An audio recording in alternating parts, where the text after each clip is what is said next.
Welcome in, everybody, to this episode of Discard for Magic. As always, I'm your host, Aaron. And I'm James, or Jexic, the other host. And today we have a very special guest with us. We have Joe Ellis from Plaid Hat Games. Hey, thanks for having me on. I'm really excited about this podcast. So for people who don't know, Joe, could you just give us a little background on what you do at Plaid Hat? Yeah, I am CTO, also known as OTO, Only Technical Officer at Plaid Hat Games for our small staff. And I'm also a game developer. So I do everything related to our tech, work on websites, code websites, do a little, not my expertise, but a little bit of the boring IT stuff too. And I've gotten to work on Summoner Wars Second Edition since the beginning of it, and I've got to co-design Forgotten Waters, work on our new game Freelancers, work a little bit on everything we do, make all the apps for those games that are app enabled. So yeah, love gaming, and especially tabletop games. And so yeah, I do anything I can to help out here at Plaid Hat. Seems like you do a lot. Yeah, that's a lot of things. Seems like a lot of work. Seems like a lot of work for one guy, but you make it happen. Yep, I'm definitely one of those people who wants to pitch in anywhere I can. So that's, I guess you could say some people are more like solids, some people are more like liquids. I'm more like liquids. I'll fill the container. So how did you happen to meet Colby? Did he just find you on the street? Did he just rope you into this? I was a Summoner Wars fan, basically. So I found it on HeroScapers.com. There was an ad for Summoner Wars First Edition way back in the day. HeroScapers was just ending as I was just discovering it. I was just kind of lurking around that site. I wasn't really a part of it. And I just read the rules and for Summoner Wars and started looking through the original website's little card browser, and I was like, I think this is my favorite game. I haven't even played it yet. So yeah, so I did some demos or whatever, and I had a blog I was a part of for Summoner Wars, but basically I ended up working on freelancing to finish the Plaid Hat Games website. And like I said, I try to pitch in wherever, so I ended up coming up with all kinds of ideas for features and things, and sort of got my hooks into the company that way, where I had built enough things that there was enough full-time work for me to work for the company. So yeah, Colby's funny. I think I talked to him on a Skype call once or something after he had read our Summoner Wars blog, and then he just my phone number must be on there, because then he just called me when he needed a web developer from out of the blue out of that. So yeah, it's funny. Now we are in Ashland, Ohio, which is where I lived. But it's really, Colby and his wife are both from Ohio, and Ashland's sort of not too far from where his wife's family was from and things like that. So it's worked out. But, I actually am just a fan like you guys, come from the fan background, hanging out on the old Summoner Wars forums before, back in the day, before all of the modern social media was all that we used. Yeah, I remember being on forums quite a bit for HeroScape and Summoner Wars. So what did you do for work beforehand? Were you a programmer then too, or? Yeah, I was like a kid coder. I taught myself how to do websites and stuff, and so I ended up being burned out on it by college, and so I ended up getting an English and religion degree. But once I found jobs in marketing and stuff, once again I looked to where the need was and ended up picking back up some of those coding skills and getting back into web development and stuff. So I've worked for nonprofits and for Ashland University. I worked for them for a while, but by the time I went full time with Plaid Hat Games, I was ready to just go full time freelance and do that stuff. So yeah, I've done marketing and coding and things, but a lot of my coding experience is self-taught because I didn't stick with the major in college. So, are you a fan of like most of Plaid Hat's games, or just like huge Summoner Wars fan? Yeah. Let's see. I don't play them with my game group too often because I don't know. It's almost a similar reason to why I'm actually not on the Summoner Wars Discord. Because for the things I'm a fan of, like when I'm at game night with my friends, we're going to play a game and we're going to praise it or we're going to trash it. And that's going to be part of the fun of playing it. And I mean, even if we like it, we might trash it. We might laugh at dumb choices they made for graphic design or something like that. And it's kind of awkward to like bring like a game I worked on, and it's like, people have to sidestep some of those things. And I think it's the same thing for, to a degree. I mean, besides the fact that I don't have time and I'd be getting 10 times as many direct messages if I was on the Discord. But also it's like, you know what? That's for people to be honest and not have anybody like feel like, we would be being attacked or something because people disagree with us or something like that. So I don't play too often the new games. Probably Starship Samurai and Spectre Ops, though. Spectre Ops is kind of a golden hidden gem that it doesn't get talked about as much anymore, but it always offers a pretty electric experience. The one thing interesting to me is that I saw Emerson's making like a Metal Gear Solid game. I wonder if it's basically Spectre Ops redone. It is not actually. It is like no? totally different thing, but you could see how. I mean, you could do that, and I mean, you could do them both. It's obvious. You could tell that Emerson was a fan of Metal Gear Solid. Yeah, but I think that's like a fully co-op game, so it's actually pretty different. But yeah, those would be some of my favorites. I've never played a ton of narrative games, but I do love Starship Samurai and Spectre Ops. I don't know like anything about Starship Samurai. I played Spectre Ops once or twice, and I thought that was pretty fun. I don't play a ton of like hidden movement games, but they always have like really electric experiences. Like my older brother likes to break out Fury of Dracula every Halloween. Yeah, well, what Spectre Ops has in common with that game, it's a lot more streamlined, of course, but they're both very thematic, whereas most hidden movement games are a little bit abstract, in my opinion. Though both of those games are very much like you are in the role of the person, and it's really fun that way.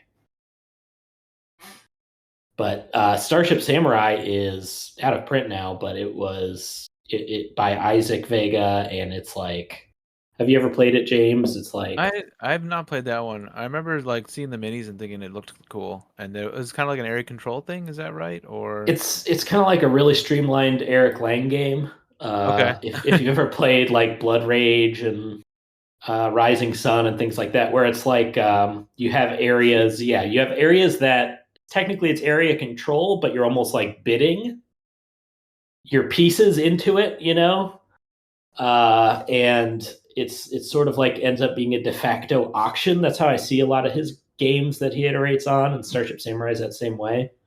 But with of course, just like with an Eric Lang game, lots of little abilities and cool little mechanisms, and then it all ends with a quote unquote battle that involves totaling up the strength and things like that. Interesting. Okay. Sounds like a lot of fun. Oh yeah. So we just had a couple of tournaments finish up for Summoner Wars, and you do a big part of like running those. What do you like or dislike about like running the tournaments and doing all that? I really like so So back in the day, I think that it was real honestly my biggest contribution to Summoner Wars forums 1.0 back in the day was that I unless I'm misremembering, I came up with the idea to have these tournaments for the original app and made up HTML tables and started doing it and did the first 3 or 4. And I love how that energizes the community, whether you do it from a fan standpoint like that back in the day, or like the league nowadays, or official. It gives people a reason to pay attention and to discuss and to have sort of current events and to take different people's opinions and sort of mash them together, and the rubber hits the road, but in a way that hopefully is fun and positive for people. So yeah, I mean, as soon as we had multiple factions going on this new app, I knew I definitely wanted to do that. I don't like that I can't participate, and I encourage other staff to participate, which they rarely have, but there are issues with games occasionally that I need to go in and work on and fix, or settle even a dispute. Like if somebody thinks there was a bug, but I suspect that, I mean, even if they think it was, I'm like, I'm not sure, this might have been a misclick, and I need to sort of arbitrate and figure out what to do. So Yeah, I can't. Colby went in one do before, it. didn't he? Yeah, he went in one. He didn't. He didn't move on or anything. But I mean, these tournaments are tough. I often fail to get past like the first or second round, So I think I've only got one badge for being in the final pool. So yeah. I'll tell you what, I would have never guessed how extreme the skill dependency is for Summoner Wars. Like people always make jokes about like the people who make games are often not the best person at them. But really, I mean, you would think I understand Summoner Wars really well. Like to see between the rankings that we have now but also the tournaments, and I see people that I know are better than me and now they're faring. I'm like, it's insane. And also how repeated it is, who is up there in those final pools, and how many people have badge after badge after badge. Yeah, like Prophet and Massimo and stuff, or like, yeah.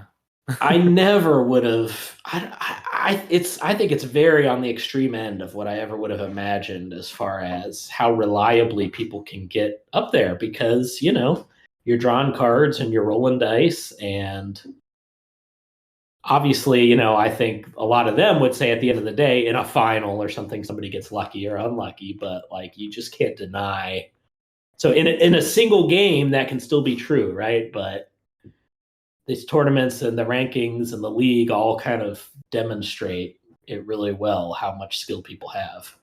Yeah, and Colby had an interesting theory about the dice that I hadn't really considered till he brought it up. He thinks the fact that the attack values and numbers are higher now, that might reduce the variance in games, just because you're rolling more dice for every attack than you used to in first edition, I mean, to give like a simple example, like the carrier now for the undead, the Fallen Kingdom rolls 2 dice, and in the first edition rolled 1 die, and like you're more reliably getting infects than other abilities that require some level of luck, Yeah, I think that's fair, because even with range that doesn't hit anymore, you're just rolling more dice, so the percentage hit, right, is gonna. Well, the percentage hit. Yeah, I don't know. That's it. But yeah, I mean, like Colby said it, and I wasn't sure, and it was just something I thought about. But yeah, I need to ask a professional mathematician, I guess, not one of us lay mathematicians. I mean, the more you do an outcome, you should get closer to the actual probability, right? Right, for sure. But a tournament is very few games. That's the crazy thing. Yeah. Like I can understand the season rankings more, but a tournament, it's now you do get a nice even spread, against a lot of different people and things, but it's crazy how much the same people pop up in those. So, I mean, you even take a look at like the fan-driven league, and for I don't know, what was it, like the first 10 seasons, Donkey won 7 of them or something, or 6 of them. And Orange Lazarus was the runner up for half of those. Yeah, and then Orange Lazarus won like 3 of the other like 4. Is like those two just dominated for the longest time. Massimo won a couple, and then I think Snal won one, but yeah. And this is still with a very small pool too, of players relatively. I think that once we have more venues, native apps and desktop apps and stuff like that, we could grow the player base quite a lot, and it could even grow more extreme, right? The people who we consistently see at the top, 20 or so people, that could be sort of the A tier of 100 people, and then there's another S tier above that. So you start giving badges for more than top 10 then? Because it's going to be so hard to get to the top 10. Yeah, we need to look at that. I do think that traditional sort of, achievement badges will need to come into play eventually, but it's hard to move to the top of the priority list. But yeah, there's a lot of badges that are pretty elite. So do you have like a knowledge of how many active players there are? Because I know, James, at one point you did like your own calculations. I did some rough math because like when I was like really close to the top 25, I was like, oh, I'm like 1 point off the top 25. So this was like first season. I was like, oh, so there must be about 350 active players in the ranked mode, and I think it's a little higher this season. I would guess 400 or 500, but that's just my guess. Yeah, I think I've only run stats on like games per day or different players per day, and I think we were close to 100 players per day shortly after the first season launched. I have to like get out data and run. I don't have all that stuff automated, so I need to go back and like do it to look again. But I mean, that sounds about right. Which we have a potential pool that's bigger, but a lot of the 2,000 or so people with full access are full subscribers, and they might not, They might not be playing ranked mode. Yeah. Well, what I was gonna say is they're getting stuff in the mail. Summoner Wars Online's a side benefit that they might not be taking advantage of at all. Yeah, I'm on the other side of it. I've just recently started to play more physical, but so I really appreciate all the work that you've been putting in. We were wondering too. So like the couple tournaments just finished up. We do you think we'll do another deck building tournament similar to the one we just ran, or? Yeah, yes, I want to for sure. I've been holding off again for a couple weeks just to give myself some room. Like the tournaments don't take up that much of my time, but it is one thing that I can choose to put off while I have a bunch of tasks to do so that I could try to get stuff on these native apps done. So I've delayed starting a new one, but I want to start the next deck building tournament next before the next base deck tournament, just to see if that encourages people to join in. People aren't in the middle of another tournament that they advanced in or anything like that. But as far as the format, like it's definitely the simplest, the easiest to understand, to just take one deck and go crazy with it. Yeah. But as both of you guys being fans of custom deck stuff, what is your opinion on that? Do you have a thought on I think custom deck tournaments? This might have been what I suggested, so I think I like this for custom deck. So yeah, I mean it's just it's a lot more comparable to your Magic the Gathering, Ashes, Netrunner sort of style, right? So it's like we kind of like the fact that mirror matches could happen, and which we're wondering if in the deck building pool, even on ranked, it could happen. That's interesting. Yeah, we kind of people play the decks differently. So even if you have Tundra Orcs versus Tundra Orcs, we're not going to have the same deck, Yeah, that would be something to try. I mean, that's a little one-line change. And also the other thing about that is it could maybe decrease wait times, because like sometimes I might be in there, like maybe there's 3 guys trying to play Tundra Orcs or whatever, and then And then, Yeah, and then other people get swamped by it when they try to play, and then they go and write you an angry letter. So I that is true. I have gotten angry letters from people losing to Bruv, and I'm like, I don't know. James was kind of right. Like as far as their performance in the tournament, like they weren't anything different. I mean, it's hard not to watch that final of yours, Aaron, and see what happened with Cave Goblins and think and that say, Brub is the problem. yeah. I got a bone to pick. How come there's been no complaints about the cave goblins? You know what? The Cave Goblins are immune to complaints. They have been consistently strong. Obviously, I mean, you proved it in custom deck, but also in base decks. Nobody, everybody is always more worried about Savannah Elves and Fungal Dwarves before we changed them and everything like that. So you're saying Cave Goblins have been consistently strong in like the general pool? Yeah. But yeah, almost nobody complains about them in tournaments and stuff. I feel like people just know what to expect from cave goblins. Like they're very consistent. They're not like sometimes you get the big flashy plays, but a lot of times it's just like you're overrun by a horde of goblins.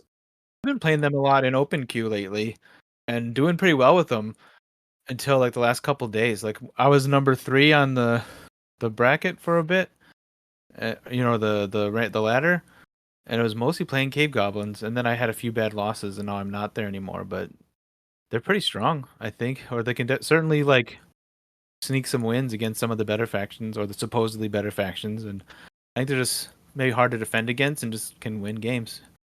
Yeah, I think that they don't tend to, one reason people might dislike the Fungal Dwarves beating them, or, something that people complain about now that's strong is Mega Gate from Sand Goblins and the picking up a big 10 life wounded gate for the Shadow Elves. Like things that kind of feel unfair. The Fungal Dwarves can feel very unfair when you're losing to them. They're kind of on the knife's edge of looking like infinite. Whereas, yeah, the Cave Goblins, you're kind of like, hey, I'm getting all this magic. I'm doing great. And you still lost, but... And you're like, well, I made a mistake. I should have caught... I should have stopped him from doing that, but I can see why that happened, and then you don't feel bad about losing the Cave Goblins. Yeah, and meanwhile, you got to do probably a bunch of stuff that you meant to do going in because you had all this extra magic and stuff like that, so... But, that escape ability is so ultra powerful by sneaks that it makes a lot of sense. Yeah, his stats are pretty low. I mean his raw physical stats, the 3 strength and 11 life, are kind of low for a melee summoner, but yeah, the ability to just pick up and move anytime is really powerful.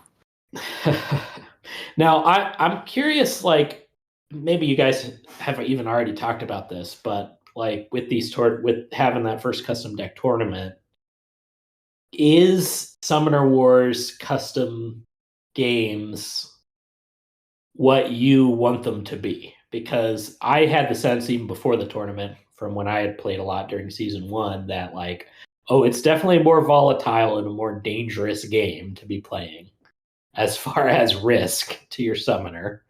And but at the same time, even like with our own other game, Ashes, we've had situations where in that game that have been difficult to overcome. And it's common in those games where the opposite is often true, where it becomes the most efficient decks are all slogs, and that was the case with the first edition of Ashes with a unit called the Three-Eyed Owl and the mess it would make. So what do you guys think? I think there's a good mix. I mean, like, we were kind of I was talking because another person I do a lot of deck building with was Purse Warden, and we both kind of felt that like a lot of the good decks have ways to kill you quickly, and that it can be flashy, but that's not really the whole deck. It's like you kind of like moving around and getting to position to use your kill, but it's not necessarily the whole game revolving around it, if that makes any sense. Like you kind of have to get an advantage, like a normal game of Summoner Wars, in order to get into position to do it.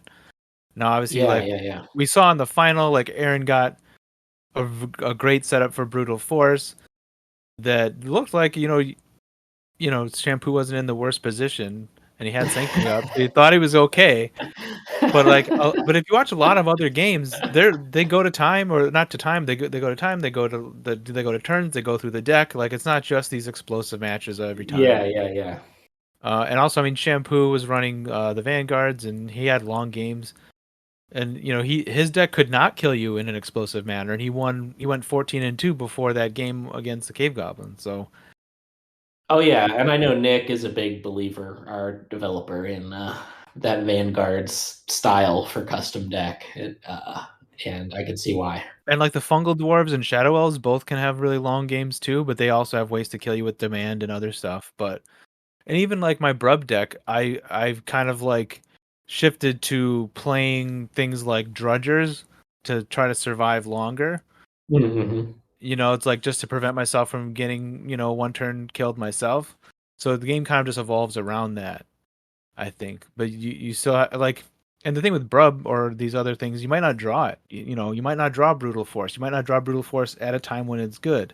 You kind of have to hold on to the time to use it, Yeah, and that's why I like the one deck to rule them all format, because it's much more like a conventional 2-player game where you can sort of have, if there is a deck that is performing really well, you can build something to counter that deck. Mm-hmm. And you can depend on getting that matchup. Whereas if you build even 2 or 3 decks, you might just get unlucky with the deck matchups. Yeah, I mean, I think for deck building tournaments, I like the format that we have, and also it's like less. I think it's less overhead to try to think of all the different decks, because I think that like if you had to like submit 4 decks that were all different, I think that'd be a higher a higher barrier to entry, Yeah, that's an interesting comparison to base deck Summoner Wars, and how there's counterintuitive things where, because it's pick up and play and like just pull the deck out of its package and play it, it seems the most approachable, and I guess it is for casual play. But like in a tournament, it's almost harder for a new player to approach the base deck tournaments, because you have to have an idea about, as of next week, all 20 decks in the game and what all the threats of them are. And even Whereas if you bring in 4 decks, that's like 76 matchups you could be walking into. Whereas a custom deck tournament is much more like, okay, well, if I learn the 3 to 5 most popular archetypes of what I might see, that's not gonna cover every game I play, but that's gonna cover a lot of them. Kind of hot take for the deck building. I feel safer playing deck building than playing normal decks, I think, with my summoner. Okay. Because some of the decks, like there's, I think, just a couple of main like mindsets in the deck building realm right now, and there's like the decks that want to outlast you, like the Polar Dwarves or the Sand Goblins or the Cloaks, because Phlox can copy anything, have decks that'll recur Ice Golems and Rust Riders and all sorts of structures. And then there's like the Vanguard decks and the Fungal Dwarf decks that'll last a long time with just their normal mechanisms. And then there's like those big hitting decks with like Brub and Cave Goblins and like Shadow Elves that can really hit you pretty hard. But like most of the time, it's like, at least with like Tundra Orcs or with like the Shadow Elves, it's usually pretty predictable, I find. Gotcha. Yeah, and it's not about the I definitely agree in that it's not usually about like the surprise shock of what the deck's capable of. Like, I can't believe you put that in the deck, when even when it is, a lot of damage output. It's a little bit more just like the power of the combos that are possible. Yeah, I mean, it's definitely higher power, but so the defenses are higher powered too. But you bring up another good point, which is that early on in the tournament, some people were like scouting after the first week to see what the other people in the pool had, and I saw that after the tournament, we all noticed that you decided to just make it so you can see what people's decks are in custom. Do you think that was inspired by that in the tournament, where you kind of think like we just have to make a choice here whether decks are going to be open or not? Yeah, I mean, I think that it was the final nail in the coffin. Colby had suggested that in the past, and I was kind of on the fence with it, just from a standpoint of that's sort of the positive is it's fun to have a surprise, but yeah, the way the tournaments work, you're just forcing people to do a sort of a lot of busy work, like going through the games and going frame by frame, looking for all the cards and things. Uh, you know, to get like this small advantage, and yeah, it really shouldn't be necessary. So yeah, that was sort of the nail in the coffin to say like, yeah, I don't think Summoner Wars, especially because of the way it's played online. Now, if we did that in person, I suppose that wouldn't be the case.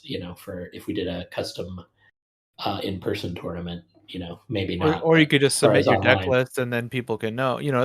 But for the online, I think it's going to make it more approachable as a format, which is what I kind of want. Just more people playing it because, like you've kind of said before, it's like 1/10 is popular, probably, right? yeah, yep, about that.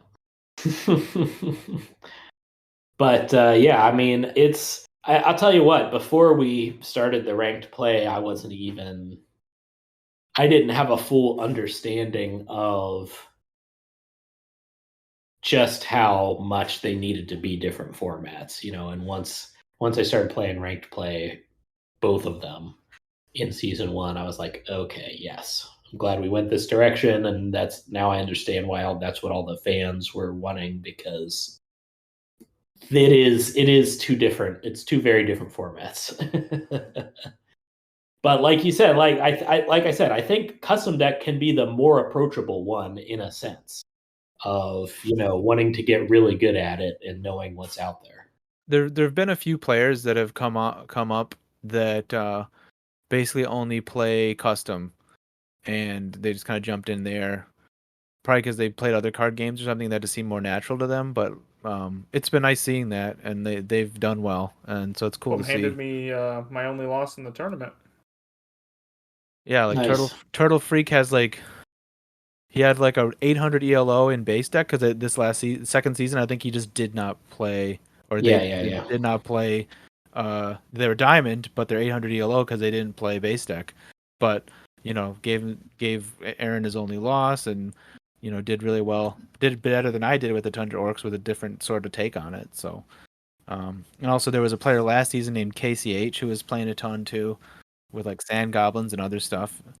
But yeah, so sometimes, and I think that's how I first came across Purse Warden, was a deck building game too. So Now, I have very little experience in other competitive, customizable two-player games. What is you guys's?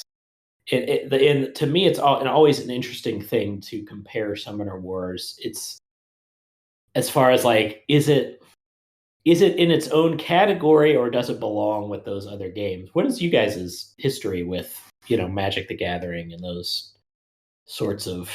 You guys have long histories playing those games?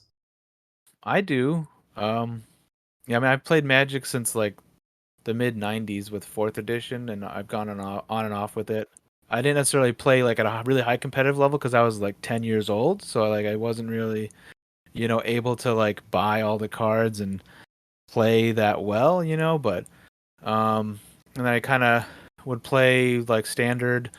Like the thing about Magic is now it's got so many different formats, and the most Right.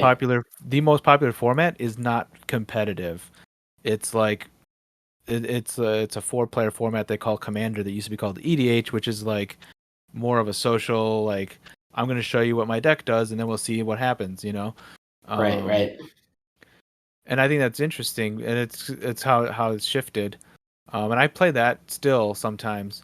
I played Warhammer, but never like in a store, just like with my friends, like the Warhammer 40K for a bit. And obviously, I played a ton of HeroScape. I don't know. Like Summoner Wars was kind of an evolution of me playing HeroScape, and HeroScape was me like liking that you didn't have to paint the miniatures because that wasn't the part I was interested in Warhammer. Yeah. And even now, like miniatures to me aren't a part of a game that I feel like I need to have. I just want to get to the game, you know. And it was same thing. I played X-Wing for a bit, and I liked that. But again, I never played in tournaments because I just didn't have the time at that point in my life to like really devote to playing in tournaments. But I love the spatial component in a game, so that's what X-Wing had that something like Magic doesn't, and Summoner Wars also has, but in a more abstracted way. So I've been playing these all my life, and Summoner Wars is my favorite one, I guess, is the answer to that question. Well, I just see, and I know you've given plenty of demos for Summoner Wars over the years too, James. Like it does bounce off sometimes. I notice some of the people it bounces off a lot of are like people who've played a lot of Magic and things like that.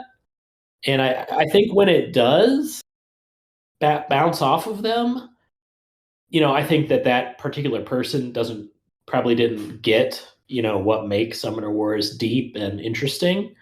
But also it's also not offering them something that like Magic and those kinds of games, even Ashes and stuff, offer people. And that is whenever we've tried to put it in Summoner Wars, nobody has liked it there, like in playtesting. That's more maybe economic in nature. I think second edition has really very, very, very few cards that just manipulate Magic directly. Yeah, like Magic Um, Drain and stuff like that. yeah. And whereas in other games, that's one of your main levers, is economics and card, the rate of gaining cards and things like that. But it just makes me think like, why is Summoner Wars different? Is it really as fundamentally a different kind of game where that isn't exactly where the fun is, I think the spatial component's really what separates it, and also makes it a type of game that some people who might like Magic might not like at all. Like it's closer to maybe something like Shining Force or Final Fantasy Tactics or Front Mission or some of those kind of games, or like Into the Breach. All these like grid Yeah. based, moving your guys around, pushing stuff, like so it's hard, or even like or Fire Emblem or something like that. The only thing is, almost all these games I just mentioned are single player games. So even if you Yeah. like that kind of game and that's like a niche you enjoy, I've run across some people who just don't want to play something competitive, and they kind of like you could because people are afraid to lose or afraid to um look like they're not making like, so it's almost like you have to get people that would also be into chess or something like that. I don't know. Yeah, yeah.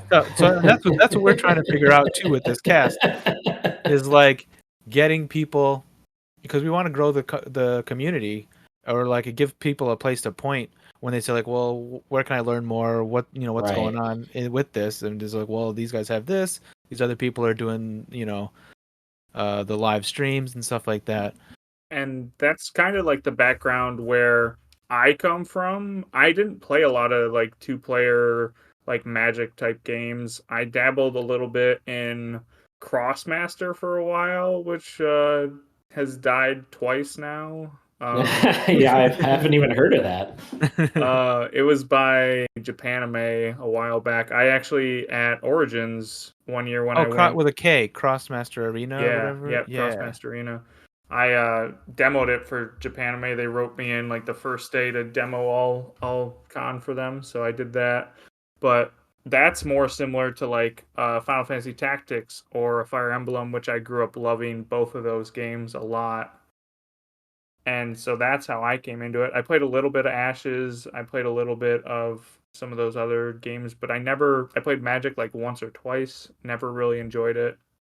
Yeah, I mean, the part I still enjoy about Magic is like creating decks and stuff. I think like that outlet, that creative ability to make new decks and do stuff like that. So I think like I used to think that I was a Spike according to the Magic thing, which is like a tournament player that wants to win. But I realize now, or may have just changed as I've aged, to be more of a Johnny, which is someone who just wants to create a deck and have fun in that space of making new things. And finding new combos and stuff like that to get into. So that's why I like the deck building side of things. Yeah, the guys who do I'm a big Twilight Imperium fan, and there's a podcast for that game. And the guys who do that podcast, used an analogy for the factions in that game that would it's similar to the Spike Johnny kind of thing, where it's what kind of car you like to drive. Do you like to drive a car that's really runs smooth and clean, and then therefore you can sort of do it no matter what you do, it's going to work and you can really rely on it? Or is it the satisfaction of, hey, it's kind of a junker, but hey, if I tune it just right and do everything just right, it's really gonna, it's gonna be a fixer upper, but it's really gonna be nice. And of course, in Twilight Imperium, the power levels are, all over the place because they can be, because it's a very political game. But that's a little comparable for me. Not necessarily power level, but it's like I want to play a deck where I'm going to have to work for it, and put things together. I don't want the one that's just going to automatically give me a good opportunity to roll a bunch of dice at a summoner. I want to have to plan and get combos and hit that ceiling based on that skill level. So you're a Fallen Kingdom player? Is that what you're saying? Definitely. I mean, I definitely am. Yeah. I mean, that was my first deck that I loved. Fallen Kingdoms combos in second edition are so wonderful. Yeah, I agree. They are wacky and explosive, and you never would have thought that Fallen Kingdom would be explosive, but can be. They were, I think, the third or fourth faction I coded, and it wasn't till, I mean, this was before the Master Chief even came out, and it wasn't until they were coded and you started getting prompted with every use of the Undead Archer's ability. You saw how good it was. That was like, oh, yeah, like 6 times a turn, I'm being prompted to use this thing. I was which you hardly notice in real life. So, one question we did want to ask you though, and I'm sure you get asked all the time, is like a timeline, or like what's going to happen when it we do have a native Steam app or the phone apps and stuff like that. Do you have like a timeline on that, or do you know like what's going to change? Like if we all have subscriptions or our decks, are those going to be ported over to the new format? Well, for sure, yeah. Like so the app that I'm working on for all of those things, Android, iOS, Windows, and Mac. At this point, iOS and Android are going to come first. And for all of those, they're all using the same code base and will look like the website, for better or worse.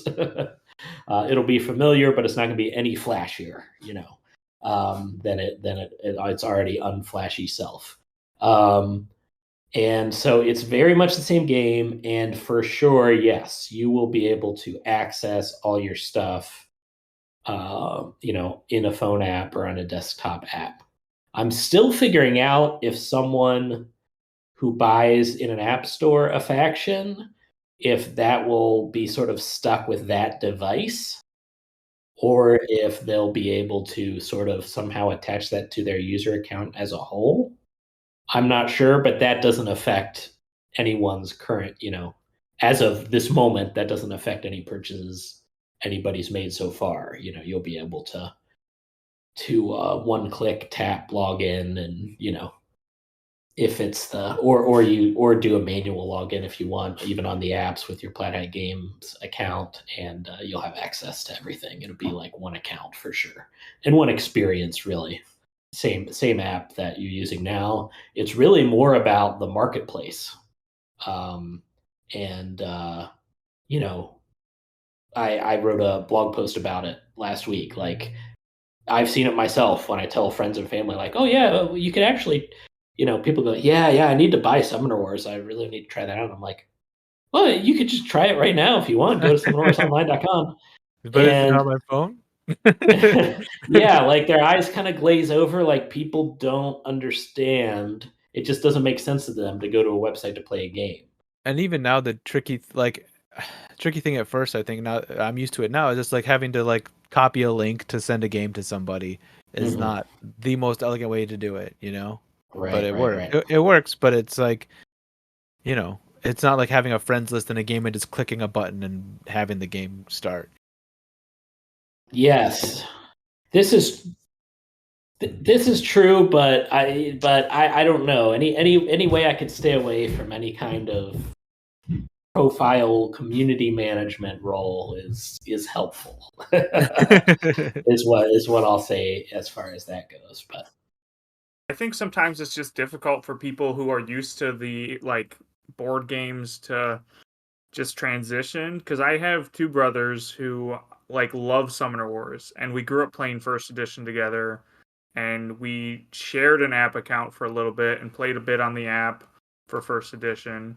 But then when second edition came around, they both were super excited about it. They both played with me in person. One of them owns it also. But I can't get either of them to actually play with me on the app, and we don't live close enough that we play super often in person, and it just feels like a struggle sometimes. Like just try out the app just a little bit. It works great. yeah. So I think that, it's not just that reaction, but it's characteristic of, it's just also where people discover games. Even my kid, is already, who's in kindergarten, is being trained to go on and look for games in the iOS store and things like that. It's just, it's how it works. So, we're very hopeful. It's going to be free to play. So we hope we can get a ton of downloads and a ton of people trying it out. So yeah, anything to broaden the user base, we're excited about, I think. Yeah, also when you think about payment is the other thing. It's kind of a pain to pay for a subscription on plaidhatgames.com. That's just the reality. It's a pain anywhere that's not like Amazon or eBay or somewhere where you buy a bunch of different things. But an app store is similar to those, where it's like everybody's payment info is already set up and they are used to buying stuff on there, and they just do it when they feel like it. They don't have any other considerations to make. So a lot of possible positive, synergies by releasing there. As far as the timeline, I don't know. I'm doing it as fast as I can. Like I said, anything that, if there's a issue on our marketing website or any, that's all stuff I have to work on when we do the subscriptions. And there's always, going to be the 3 to 5% have some kind of issue, that customer service issue we have to deal with. I got to be on that too, So we are getting a lot closer, and but I don't want to put any dates on it because I have no idea. It could be early or late. Has Plaid Hat ever thought of helping you out with another coder, or is that? Yeah. Oh yeah. We would like to do that eventually. We actually are working with somebody on a freelancer for a project just starting this week. That is a new project, that has to do with marketing and stuff. So, hopefully that goes well. But, hey, if Summoner Wars gets released on these native apps and we can sell more stuff through those, that would help too. So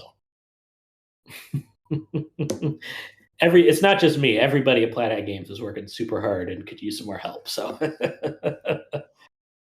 we had another silly question. We noticed that a little while ago, I think around when the season started, it only shows the last 1,000 games that you've played, which is only a problem for a pretty small percent of the user base.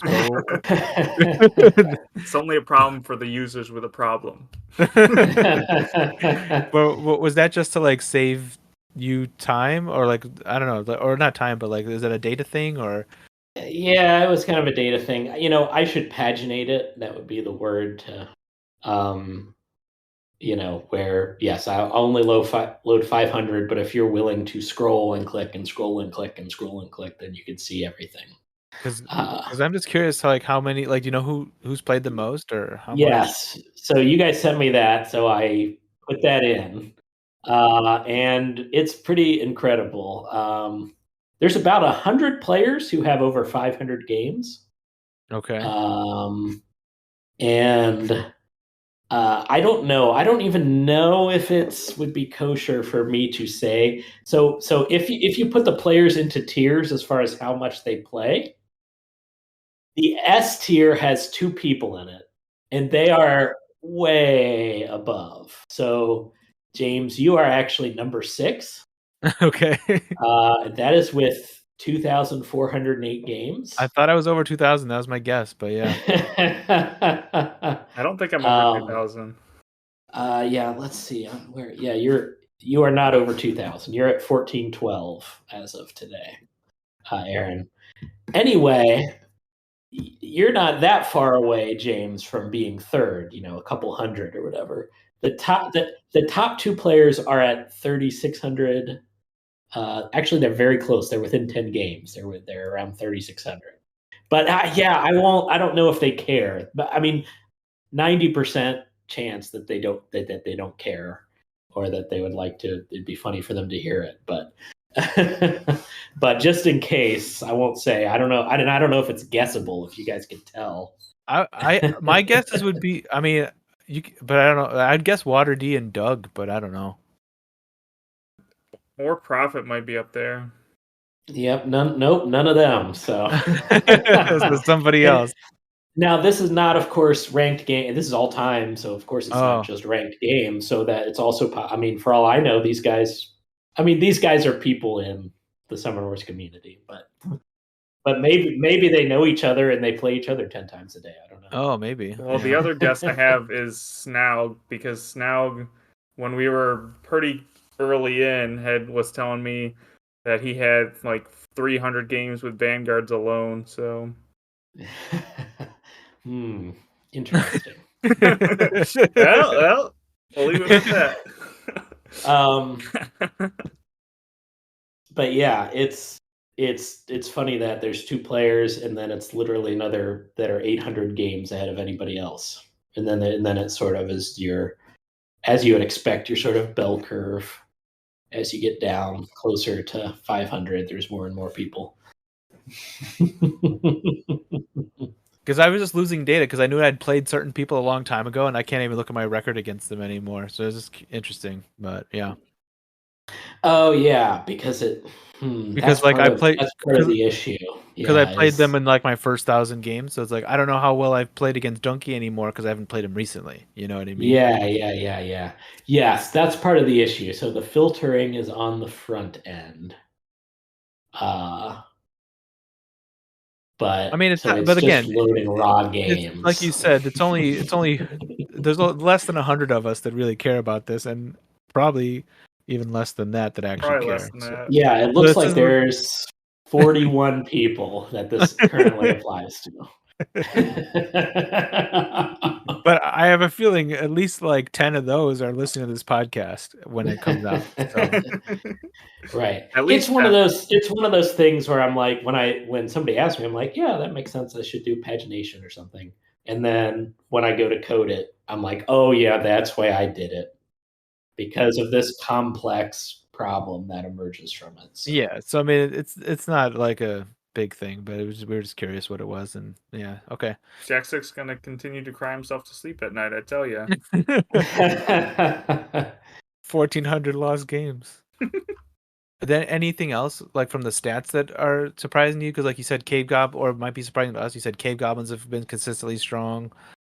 Yeah, looks like they are number 1 this season in general play at 55%. So, but I'll have to post the stats maybe when you guys post. Okay. This episode or something like that. But that'd be awesome. I don't know, maybe because of the player base growing or more people playing more reliably since we started ranked play, it's the general stats have maybe gotten less interesting. They've homogenized a little bit. I mean, in some ways it's good because it makes us look like we did a better job, but really it's, the more players you get, probably the more average it is, and like the more the skill matters more than the matchup or whatever. because definitely for general win percentages, it's not that interesting. But then I also brought up the matchup stats. So I thought maybe it'd be interesting to try this if I name a faction, see if you guys can guess their best and worst matchup right now, which once again, it's imperfect. It's general play. Maybe after the season is fully over, I could take everybody who earned diamond or something in the season and try to find games between them, or the top 20 of each faction and find their game. It'd be interesting to try to quantify the real high level play, but let's say, for example, if we take the new factions, so the High Elves, who are 51% overall, which, most of the factions are something like that. If you had to guess who they lose to the most, what would you say? Like the most games or like lowest percentage wise? Okay, because I was going to say most games is probably Swamp Orcs because they played them the most. Yeah, good point. No. What is their worst win ratio? Sand Goblins? Oh yeah, I'd guess Sand Goblins because of the pinging. It is not, although pinging was a good instinct because Phoenix it is Elves. the Phoenix Elves. Yeah, that was going to be my next guess. I think their best matchup might be the Cave Goblins, despite them having a high win rate. Let me see. They do have just a 51% against Cave Goblins, which is always good. But let me. Oh, wow! It is actually, it is Savannah Elves. They're the best win rate against Savannah Elves. Savannah Elves only win 41% against High Elves. Wow. I wouldn't have guessed that. That is not what I would have gone with. High Elves new meta, guys. The larger pool has made these matchups more interesting, so I'll definitely post this when you guys post the episode too. Because, at one point, the Savannah Elves hardly had like a quote-unquote bad matchup. But let's just take them for an example, though, since they're mentioned. So, what would you? High Elves are their worst matchup. Oh yeah, it might be. So yeah, let's see it. High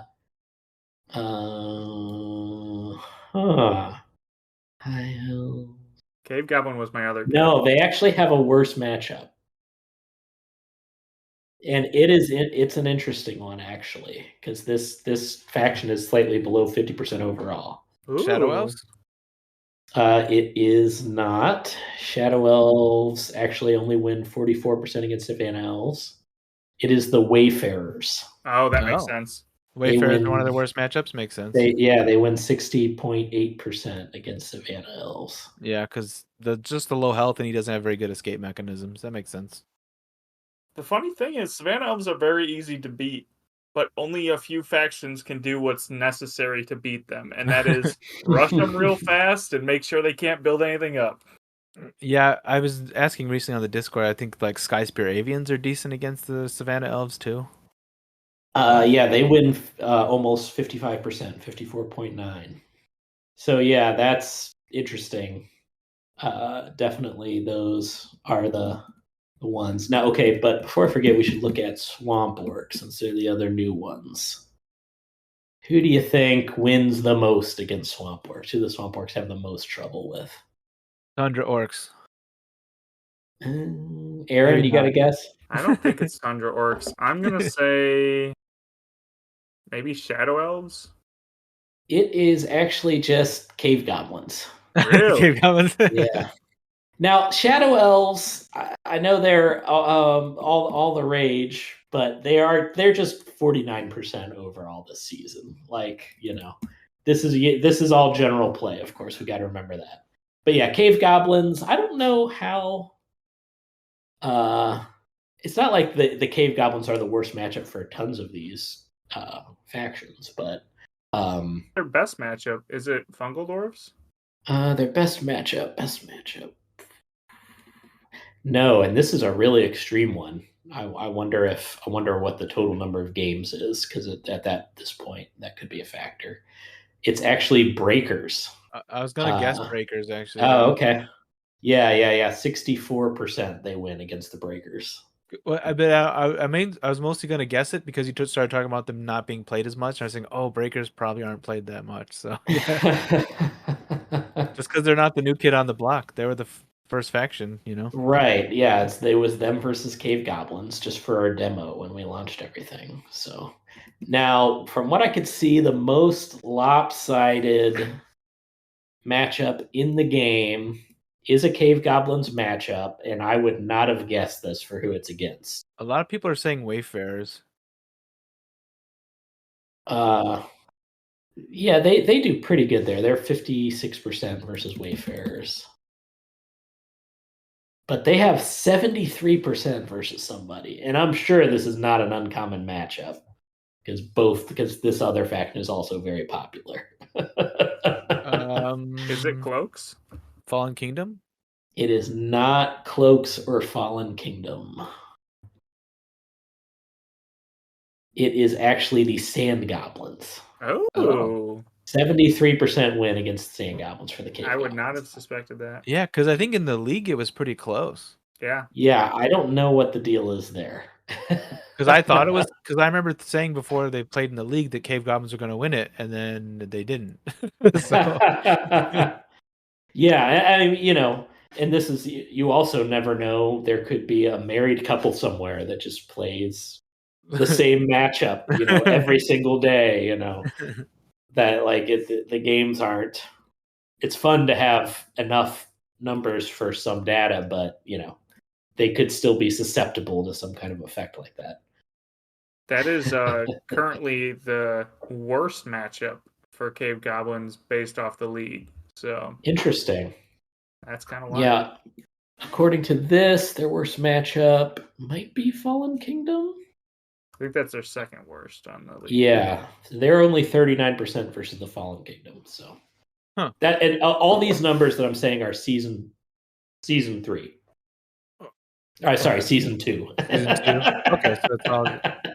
We're going into the future, everybody. These are from the next season. Yeah, we've already got it all planned out. Speaking of season 3, we're all really hyped for Mountain Vargath and Crimson Order. Yeah. Oh man. Gonna be good. Me too. To me, Mad Syrian was my favorite deck in first edition, and Crimson Order pulls a little bit of inspiration from that deck. It was in first edition, it was revolutionary even for a summoner to heal at all. At that, which is what Mad Syrian and Baron Daemar do. And it's so fun, like, to try to push your luck and get as many advantages out of damaging your summoner, and hoping that you can do something about it. Of course, Rhett does that a little bit too nowadays. So with the new drop, there will probably be a new tournament, right? Like a Mount Vargath and Crimson Order release tournament. Yeah, I think there will be. It's funny because these release tournaments, because competitive players like to practice first, the released decks don't usually populate very much. I've wondered about, would there be a format that would be fair that would get people to play them more, but I don't know what that would be. I'll definitely be playing Mountain Vargath in the next tournament for sure. And we got the inside scoop from our last podcast episode that Prophet's gonna probably play Mount Vargath also. So that's cool. the returning champ. So we might see him in the finals again, the Mountain Vargath. Yeah, I mean, that would be, that would be one way to do it, would be just the finals. Just like you throw everything out. If you're in the finals, it's a winner take all Mountain Vargath versus Crimson Order game. Just get randomized to which one you get. Yeah. No, I like how it works, even though I haven't gotten to the final. I like I think the current thing of like the top 3 that you picked are the ones that are in there is good for that, the best of 3. Yeah, I'm really happy with the format. Like it was like a furious, like, it's pretty hard. It's so many things that I've worked on. It's like you go to try to look for a turnkey solution, and it's like, the thing we're doing is just a little bit too different. So like trying to go find just those 9-player pools and figuring out the fact that you can split the games up into 2 weeks and it all sort of works out. Like you don't necessarily have, like you might have both your Shadow Elves games in 1 week or whatever, but you'll get, 1 game against everybody and 2 games with each of your factions. Like I just had to figure out all of that by hand late one night to, prove to myself that it was possible. But man, that fixed a lot of problems people had on their survey, because it happens way more in real life tournaments, but when you just lose on a tiebreaker that you had no control over, it just is like too bad. But the 9-player pools have really helped that out. I mean, I don't think we've ever had to go past just strength of victory within the current round. So. Yeah, often you'll do like nerfs or buffs for different factions for the tournaments. Is that something you're gonna like continue to do? And how do you like come up with those? I usually come up with a list, and then if I have time to, I'll have Nick get some feedback from playtesters. It is it's a pretty haphazard process, but part of it is also it's intended for experimentation, right? So it's like we tried a couple different starting setups for the Savannah Elves. Okay, now let's try -1 strength for Abua. And it's like intentionally, it's not like exactly trying to get it perfect every time. It's more like, intentionally trying different things. And yeah, we could work on that process for sure, because, a lot of times I end up hearing through the grapevine later, like, oh, actually, Salundar's doing really well. And, actually, we call this Megagate with the Sand Goblins or whatever. And it's like we're just like finding it out in a finals. So of course we're not the most abreast of the meta, but at the same time, I like that the tournaments are an opportunity to do it, and it's sort of a safe environment, since we're not committing anything long term. Like it's like I said, the goal doesn't have to be to perfect balance or something. I mean, it could be just part of it is evaluating the ones that are listed, and if you disagree with one of them, then that can affect what you pick. And that's really it's not quite it's almost a feature not a bug kind of a thing, or at least you can look at it that way. Definitely influenced what I've picked a couple times, that's for sure. The one that seems to be the most successful is the Breakers. What's it called? Blast.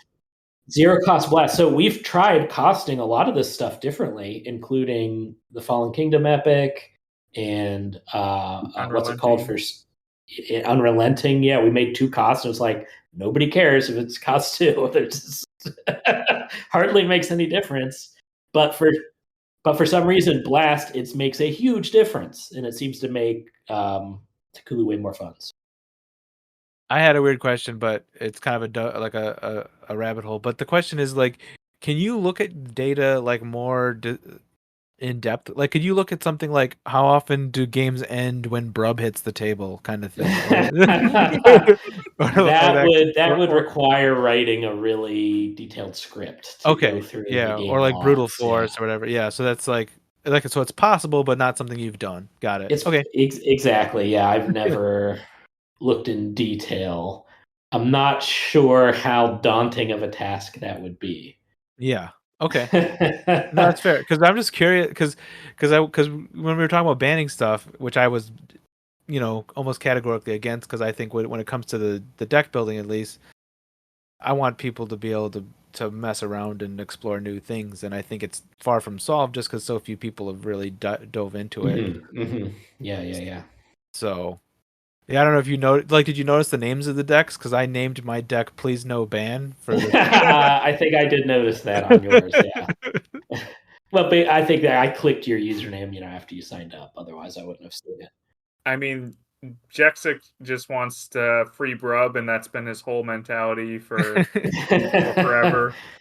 Yeah, I mean that's sometimes it's hard when you look at the numbers for Brub. It's impressive.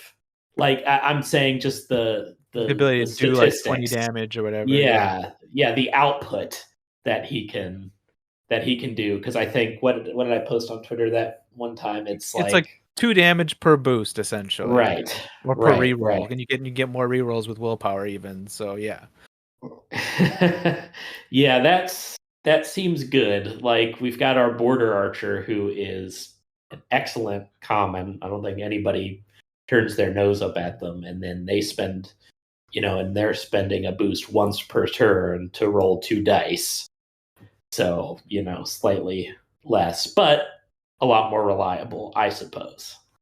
I think you get Chant of Power. Like, that's the thing I point to is like you could roll 15 dice with a border archer. So that's true. Oh, that's a really good counterpoint. So that's that's part of Summoner Wars just not being about, I've never played a 2-player game, but like Magic very in depth, but like I have played many hundreds of hours of Slay the Spire, and I think it's more like those games in the sense, which is a single player, card game that's a video game. I think it's more like those games in that, look, numbers are numbers and efficient is efficient and synergies can make a difference, but good cards are good cards. And yeah, that's part of what makes Summoner Wars different, is that you can't just say like, oh, Brub's too efficient. Like there's the situations you can reach in a game are so wild and different that maybe it's not that simple. I think I stand with James here on the fact that I don't think cards should be banned yet, but do you think that's a place that we'll ever get to in like deck building tournaments, that cards will be banned, or is that something that you don't want to see? Or I mean, that would be an ongoing conversation. I mean, if the pool of players was big enough, it would seem like something like that is inevitable, right? Like, I mean, the games that have millions of players, which we would never have millions of players, but but maybe a year from now we could have 1,000, daily players or something. That would be great. But those games are just a constant flood of brokenness, and they just need constant repair. It's just inevitable. But it would always be an ongoing conversation.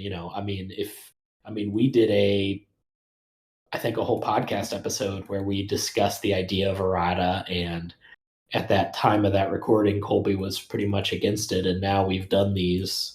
I mean, part of that conversation moved his ideas a little bit, but now we've done these card updates. So,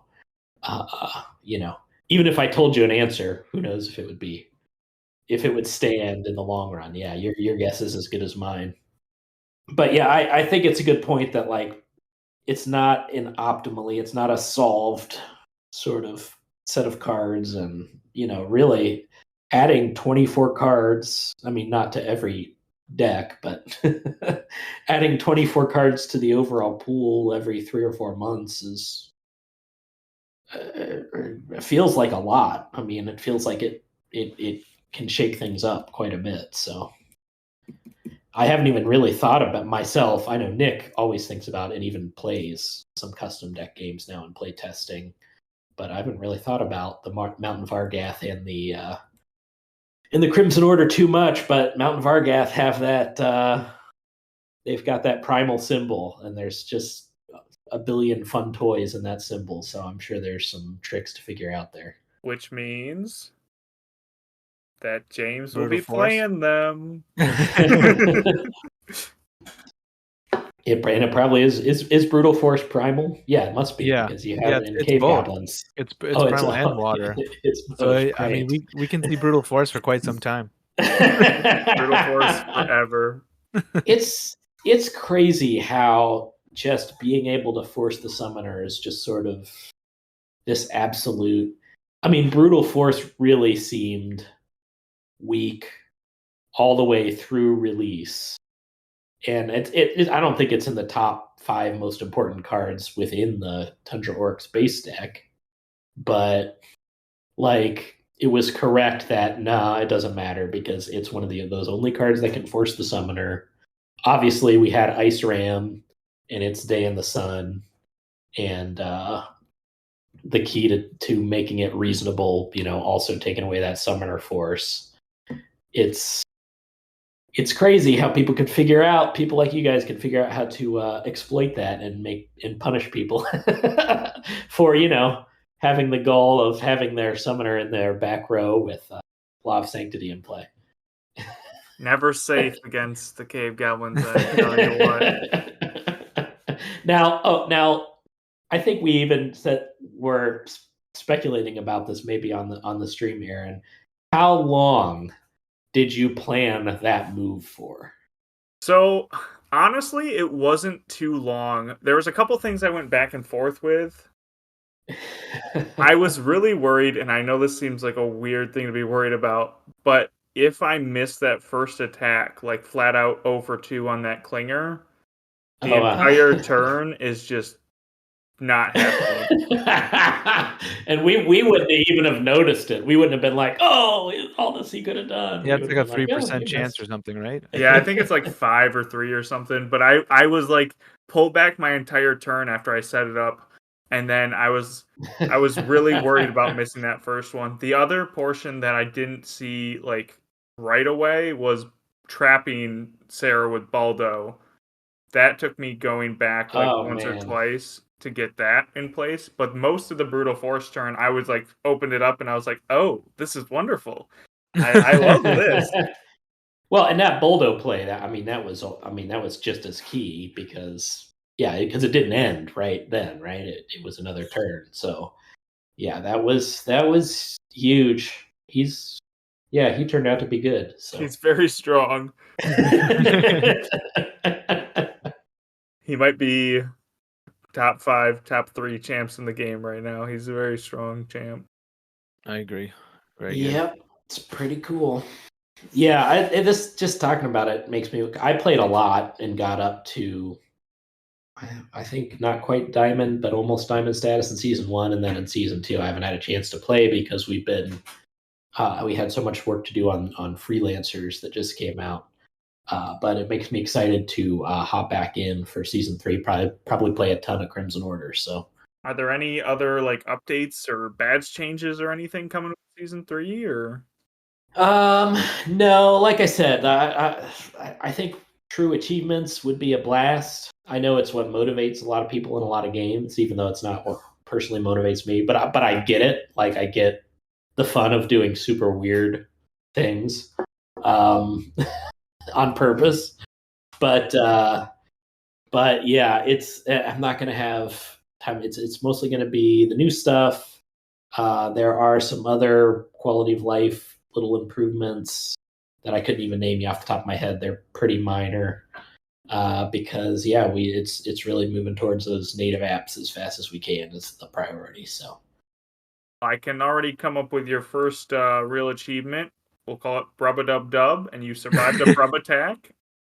Survived the Brub attack. Yeah, survive a Brub attack. Brub started with 6 or more boost. Yeah. I'll tell you what. I'm very curious. Yeah, I don't know. Some of the upcoming decks will be curious. It'll be interesting to see if those kinds of exploits can be found because these Deepwood Groaks that we're just wrapping up are.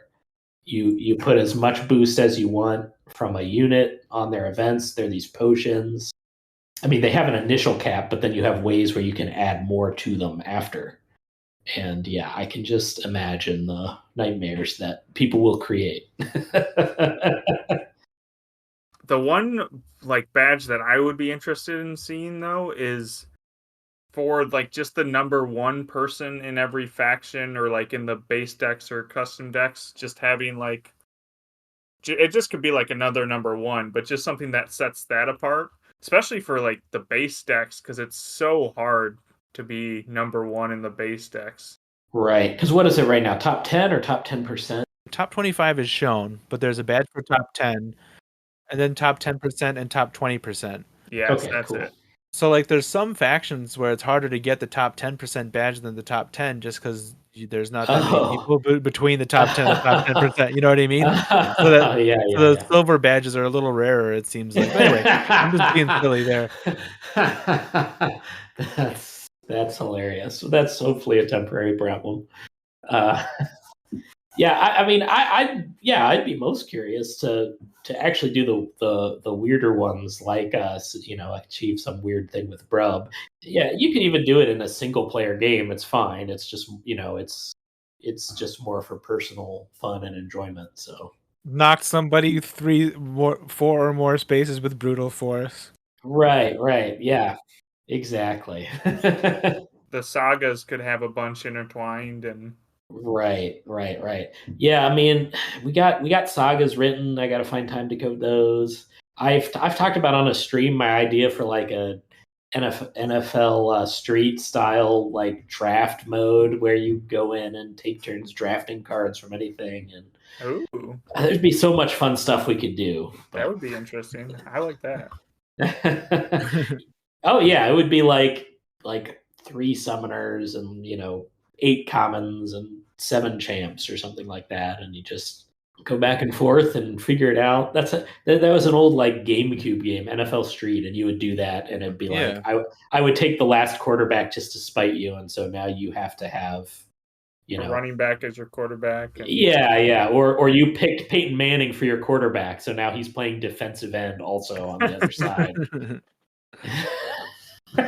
You couldn't quite do that. It's not like you'd have a slinger as a champion, but still. Yeah, I think some kind of draft mode would be neat, especially however you would code it. We really appreciate you coming on. We don't want to take too much of your time. We appreciate everything you've put in today and every day. We do appreciate you coming on, Joe. Appreciate your time, and we'll hope to have you on again sometime soon. Oh yeah, anytime. Hey, it's great talking to you guys. And I guess the other question, like, where can people find you if you want to be found? You can look up the Plaid Hat Tech and Games blog on Board Game Geek. I'm on Blue Sky for J. Arthur Ellis .bluesky.social. Twitter I'm not really, or X I'm not really using anymore. But I do post links to my blog entries on there. It's the only thing I'm still posting there. So you can find me on Twitter at J. Arthur Ellis if you want to find links to those. This has been Discard for Magic. We appreciate everybody listening. We'll see you guys in 2 weeks.